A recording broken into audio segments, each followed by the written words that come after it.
नमस्कार, आदाब, सत श्री अकाल। आप सभी का स्वागत करता हूँ हमारे यूट्यूब चैनल क्रेडेंस ट्यूटोरियल्स पे। और आज हम कुछ महत्वपूर्ण प्रश्नों को देखेंगे जो भारतीय भूगोल से हैं और पूछे गए हैं विभिन्न एग्जाम्स में। चलिए स्टार्ट करते हैं क्लास को। पहला क्वेश्चन है, भारत के प्रादेशिक जल का विस्तार है। यूपी पीसीएस मेंस 2005 में पूछा गया है, 2005 में पूछा गया है। इंपॉर्टेंट क्वेश्चन है कि प्रादेशिक जल क्या होता है। तो किसी भी देश की जो सीमा होती है, वो चाहे इंडिया हो या कोई और कंट्री हो, तो उससे उसके सीमा रेखा से 12 समुद्री मील,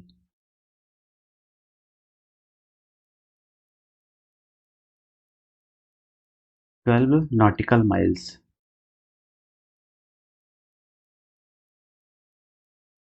माइल्स की डिस्टेंस पे जो होता है उसे प्रादेशिक जल क्षेत्र कहते हैं। तो यहाँ पे ऑप्शन सी ऑप्शन सही है। जल तट से 12 समुद्री मील तक जो रेखा होती है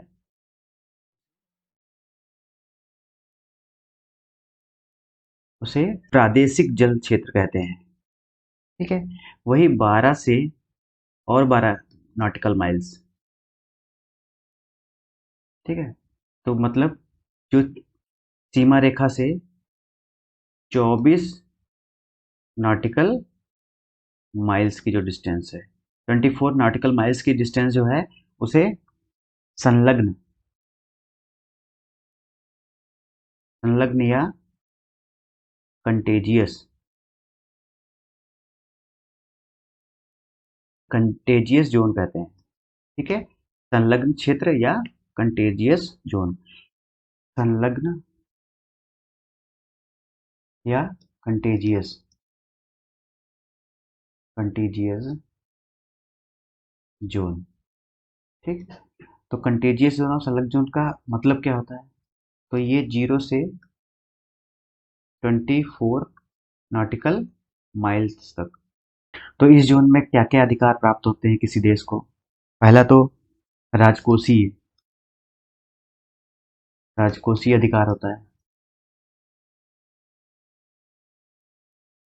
दूसरा उसका सीमा शुल्क,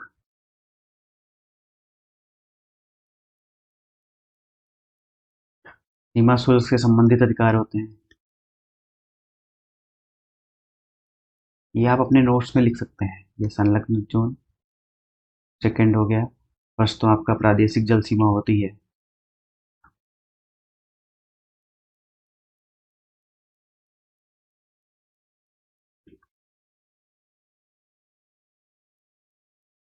ये 0 से 12 नॉटिकल माइल्स तक, ये जीरो से 24। तो इसमें प्रदूषण प्रदूषण नियंत्रण संबंधी अधिकार होते हैं। अगर कोई देश उसकी सीमा रेखा के अंदर प्रदूषण फैला रहा तो ये एक्शन ले सकता है। फोर्थ वन, अप्रवासी अप्रवासी कानून लागू होते हैं। अगर कोई भी दूसरी कंट्री का बंदा इसकी सीमा रेखा के अंदर आता है, ठीक, उस व्यक्ति पे अप्रवासी कानून लागू होंगे। और थर्ड वन है exclusive economic zone, economic zone इसे अन्य आर्थिक क्षेत्र। ठीक, अन्य आर्थिक क्षेत्र में या इसका विस्तार कहाँ से होता है, 0 से 200 नॉटिकल माइल्स तक। तो एक्सक्लूसिव इकोनॉमिक जोन में उस देश की जो खनिज संपदा है, सागरीय जल सागरीय जल शक्ति है, खनिज संपदा पे अधिकार होगा, सागरीय जल शक्ति पे अधिकार होगा, और सागरीय जीवों के संरक्षण से भी, सागरीय जीवों के संरक्षण का भी अधिकार होता है।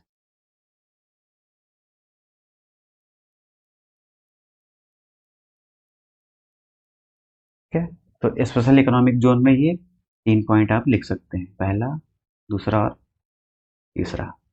ठीक है, नेक्स्ट चलते हैं, निम्नलिखित में से, नेक्स्ट चलते हैं सेकंड, निम्नलिखित में से किस तट से भारत का औसत समुद्र तल नापा जाता है? किस तट से भारत का औसत समुद्र तल नापा जाता है? पहला है मुंबई, सेकंड ऑप्शन है चेन्नई, कोचीन, विशाखापत्तनम।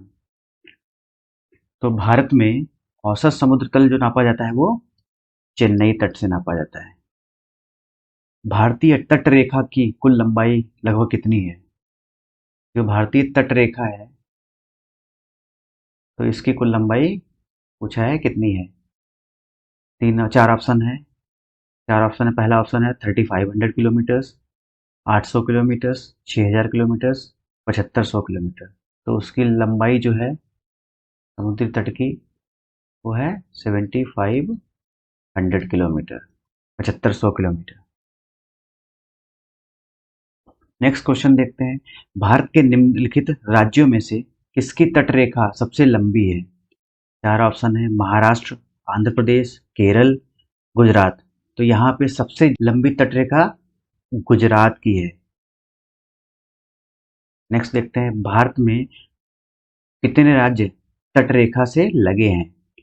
तटरेखा से जो राज्य हैं वो कितने हैं, ये पूछा है क्वेश्चन। तो ये गुजरात, महाराष्ट्र, गोवा, कर्नाटका, केरला, तमिलनाडु,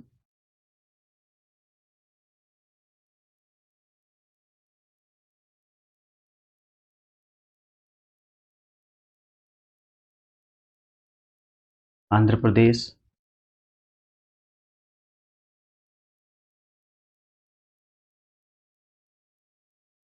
उड़ीसा,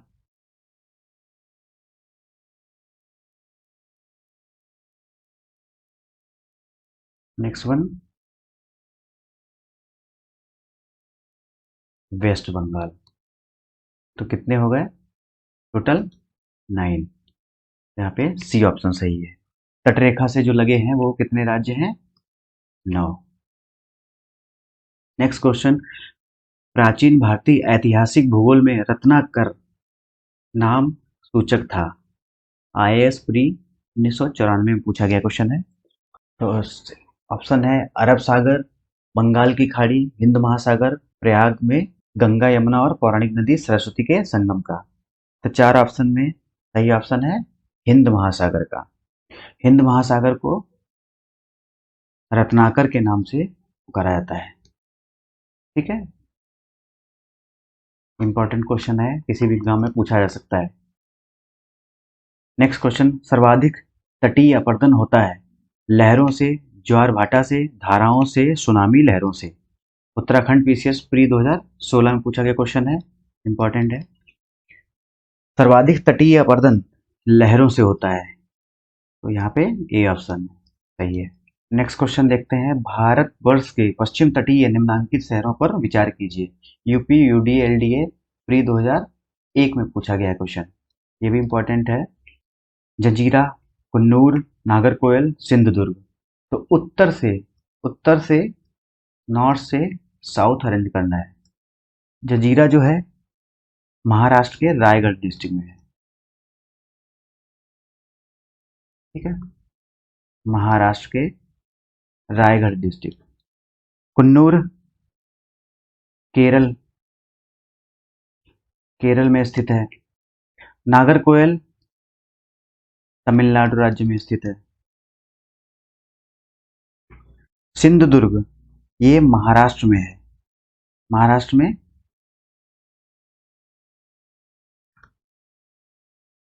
सिंधुदुर्ग जिला है।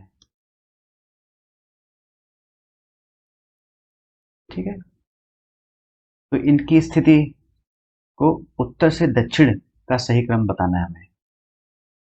सबसे ऊपर, अब इसमें मानचित्र से ही आप सॉल्व कर सकते हैं। तो केरल वाला पार्ट ये हो गया, तमिलनाडु वाला ये दो, ये थ्री। और महाराष्ट्र में ही दो हैं। तो सिंधुदुर्ग जो जजीरा है, और सिंधुदुर्ग, जंजीरा रायगढ़ डिस्ट्रिक्ट में है।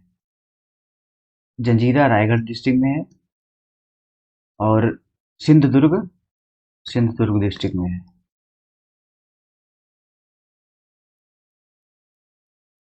ठीक, तो यहाँ पे सबसे पहले 1, 4, 2 एंड 3। तो उत्तर से दक्षिण ये हो गया 1, 4, 2 एंड 3। तो डी ऑप्शन यहाँ पे सही है। नेक्स्ट क्वेश्चन देखते हैं। भारतवर्ष के निम्नलिखित शहरों पर विचार करें तथा नीचे दिए गए कूट से ज्ञात करें कि इनमें से कौन पश्चिमी तट पर अवस्थित है। तो जंजीरा जंजीरा ये यहाँ पे स्थित है जंजीरा की। उडुपी उडुपी जिला पश्चिमी तट पर स्थित है, उडुपी।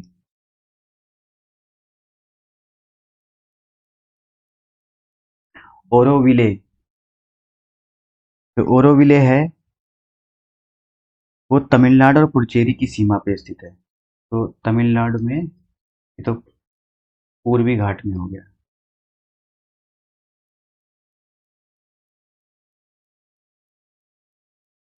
ओरोविले तो पुडुचेरी और तमिलनाडु की सीमा रेखा पर स्थित है। तुतिकोरिन तुतिकोरिन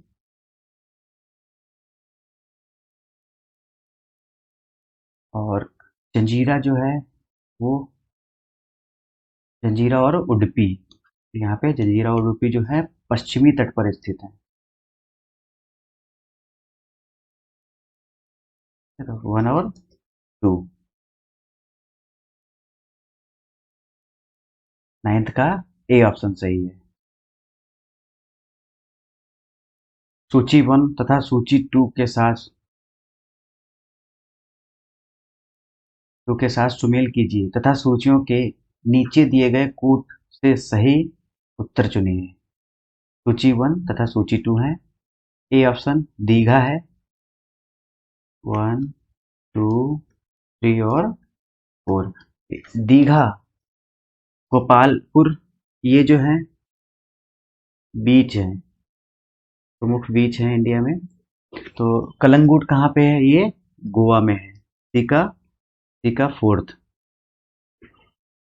मरीना बीच तमिलनाडु में, डी का 1। तो डी का 1 हो गया ये, तो ये गलत हो गया। दीघा जो है वो पश्चिम बंगाल में है, और गोपालपुर उड़ीसा में। तो 2, 3, 4 और 1, बी ऑप्शन सही है। तमिलनाडु व आंध्र प्रदेश के तट का नाम है।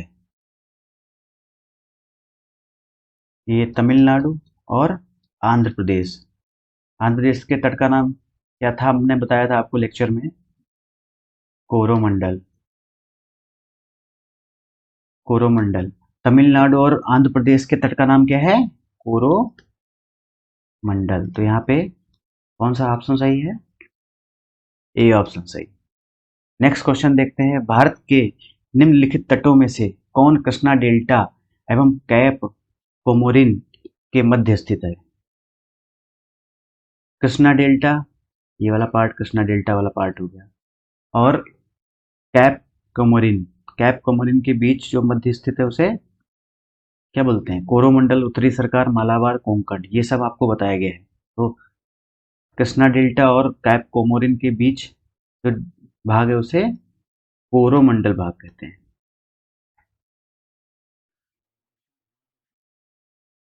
इस क्वेश्चन में देखिए आपसे पूछा गया तमिलनाडु और आंध्र प्रदेश, आपको पता था तमिलनाडु और आंध्र प्रदेश के बीच में। अब इसमें पूछ दिया है कृष्णा कृष्णा रिवर और कैप कैमोरिन।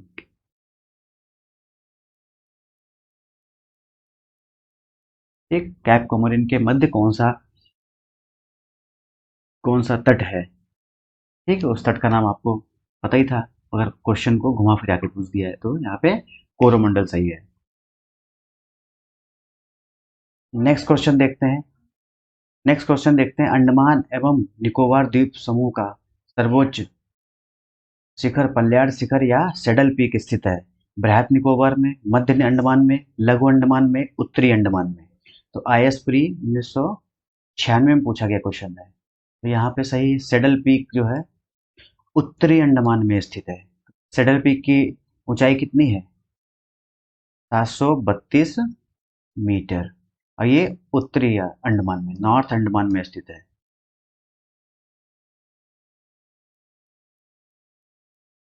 ठीक है, नेक्स्ट क्वेश्चन देखते हैं।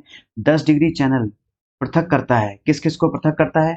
अंडमान को निकोबार से, अंडमान को म्यांमार से, भारत को श्रीलंका से, लक्षद्वीप को मालदीव से। तो 10 डिग्री चैनल जो है वो अंडमान को निकोबार से अलग करता है। ये आपको बताया था कि 10 डिग्री चैनल मैंने डॉटेड लाइन में दिखाया था, और यहाँ पे ये अंडमान और निकोबार था। ठीक है, नेक्स्ट क्वेश्चन देखते हैं। बैरन द्वीप अवस्थित है बंगाल की खाड़ी में, अरब सागर में, भूमध्य सागर में, चीन सागर में। तो बैरन द्वीप जो है, बैरन आइलैंड जो है वो बंगाल की खाड़ी में स्थित है। यूपीपी से 2010 में पूछा गया है। भारत के किस द्वीप का उद्गम ज्वालामुखी से है? बैरन द्वीप, कार निकोबार, लिटिल निकोबार और उत्तरी अंडमान। तो MPPCS प्री 2016 में पूछा गया है। तो जो भारत के किस द्वीप का उद्गम ज्वालामुखी है? तो उद्गम जो है बैरन आइलैंड है। जो बैरन आइलैंड है इंडिया का, वो एकमात्र आइलैंड है जो सक्रिय ज्वालामुखी है।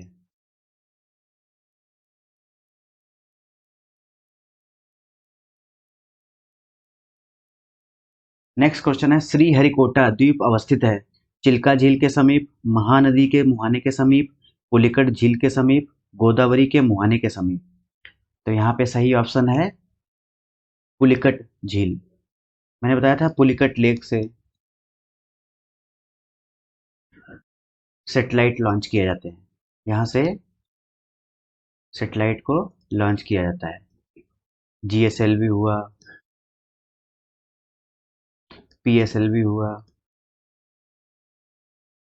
ठीक है, ये सब लॉन्चिंग पुलिकट लेक के समीप श्रीहरिकोटा से किया जाता है।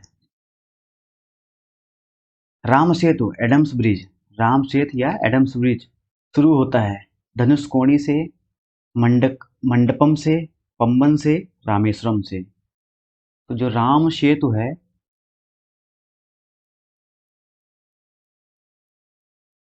राम सेतु स्टार्ट होता है वो धनुष कोडी से। राम सेतु का जो स्टार्ट होता है वो धनुष कोडी से होता है। यहाँ पे ये ऑप्शन सही है। नेक्स्ट क्वेश्चन है। निम्नलिखित में से कौन सा एक प्रवाल द्वीप है? प्रवाल द्वीप मतलब कोरल रीफ। कोरल रीफ जो है वो इनमें से कौन है? न्यूमोर आइलैंड, कार निकोबार, अंडमान, लक्षद्वीप। तो यूपी LDA UDA में पूछा गया है 2013 में। यहाँ पे लक्षद्वीप जो है वो प्रवाल द्वीप का उदाहरण है। ठीक है, लक्षद्वीप जो है प्रवाल द्वीप का उदाहरण है। ये मैंने आपको नोट्स में बताया था। और विश्व का सबसे बड़ा प्रवाल द्वीप कौन सा है? Great barrier, great barrier reef. Great barrier reef कहाँ पे है? ऑस्ट्रेलिया में। ठीक है, नेक्स्ट क्वेश्चन देखते हैं। एक द्वीप पर निर्मित भारत का सबसे बड़ा नगर? पणजी, रामेश्वरम, पोर्ट ब्लेयर, मुंबई। तो राजस्थान PCS में पूछा गया क्वेश्चन है। एक द्वीप जो है उस पे स्थित है भारत का सबसे बड़ा नगर, उसका नाम क्या है? मुंबई। चलिए आज की क्लास को यहीं समाप्त करते हैं, और आशा करते हैं कि आपको ये लेक्चर अच्छा लगा होगा। अगर मेरा लेक्चर ये अच्छा लगा है तो आप मेरे चैनल को सब्सक्राइब कीजिए, शेयर कीजिए, और हाँ, बेल आइकन दबाना बिल्कुल मत भूलिए, जिससे आपको नए से नए वीडियो की नोटिफिकेशन मिलती रहेगी। जय हिंद, जय भारत।